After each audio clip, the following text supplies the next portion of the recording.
ఈరోజు జూబ్లీహిల్స్లో కాంగ్రెస్ పార్టీ అభ్యర్థి నవీన్ యాదవ్ అన్న నామినేషన్ కార్యక్రమానికి లక్షలాదిగా తరలి వచ్చిన జనసంద్రం.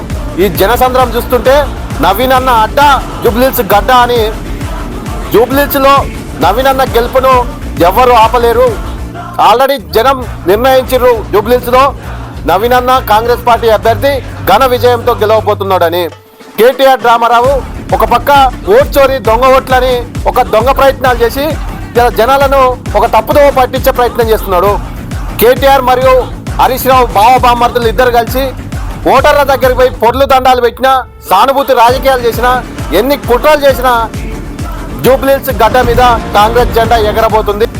ఈ ప్రచార కార్యక్రమానికి బీఆర్ఎస్ పార్టీ అధినేత కేసీఆర్ వస్తున్నాడని మొన్న స్టేట్మెంట్ ఇచ్చిర్రు.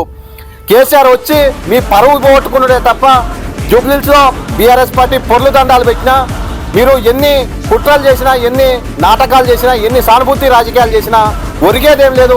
జూబ్లీహిల్స్ ప్రజలు ఆల్రెడీ పట్టం కట్టిర్రు నవీన్ అన్నకు.